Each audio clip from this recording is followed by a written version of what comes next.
G'day folks, as promised is an update on the new shop air compressor. As you can see, I've done a bit of work on it. I had to get it going to run the tyre machine when I had the Holden Barina here. I needed to put tyres on it, so I did it in a bit of a hurry and didn't get much video. So instead I'm just going to do this little update just to show you what I've done. I mean, the control box is up there.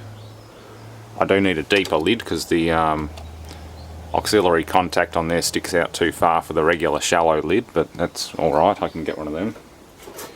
Compressor's mounted up and hooked up with a check valve. This line here is just off one of my gauge sets. It goes down to a solenoid valve at the back there, which is the line pressure dump from the compressor side, an unloader. As soon as the unit cycles off, that valve opens there and just dumps through that little rag muffler there. Works quite well. The aftercooler fan hasn't been necessary. I'll probably even take that off, but I do need to put a water trap down here, so that's got to come off. Anything with a black cross on it is a minor air leak problem. Same with up there. So there's 3 air leaks that I've identified using the soap test, but that's about it. Everything else is pretty right.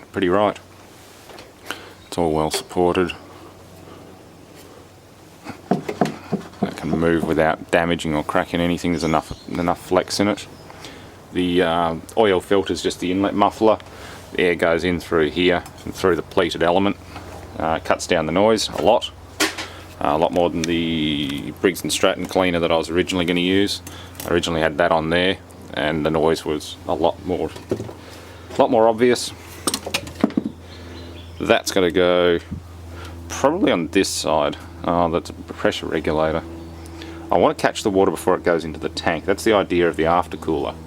You get rid of heat of compression, it gives the moisture laden air a chance to, well, separate. You get moisture condensing inside that coil and getting pushed through by the air. Right now it just ends up in here, and I just crack this every now and then, but I'm going to put an automatic, either a dropper tube, probably a dropper tube, about 10 inches long, and just some kind of drain, automatic drain or whatever. Something, maybe a drain that cycles once every so often, put a timer on it. So yeah, that's how it's going. It's using the same pressure control I had before. Yeah, it's good, it works. I need to get my big pressure gauge hooked up on the wall. That's next. He's still there, so that's going back on the wall. That's got to go on, and yeah, we're pretty right. So I'll turn it on.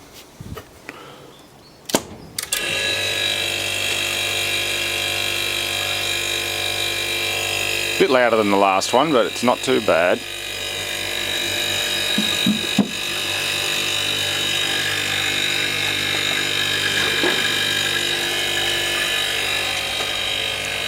Yeah, and when it cycles off, that auxiliary contact energizes that solenoid and blows off air from this side here.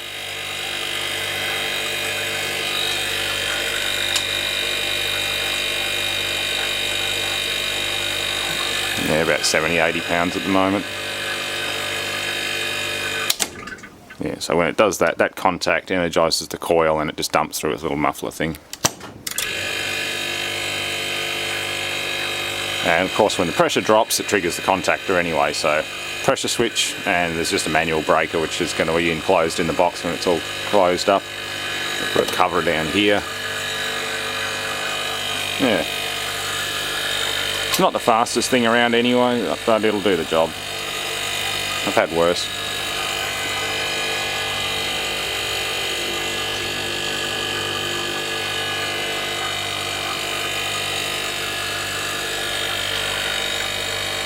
It's about 90.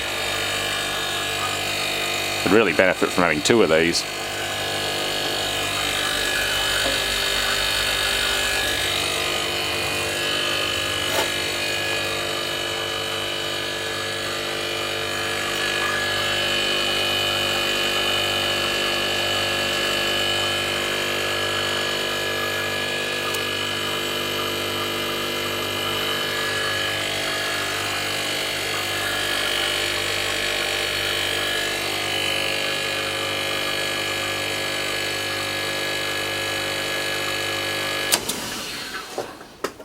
There we go.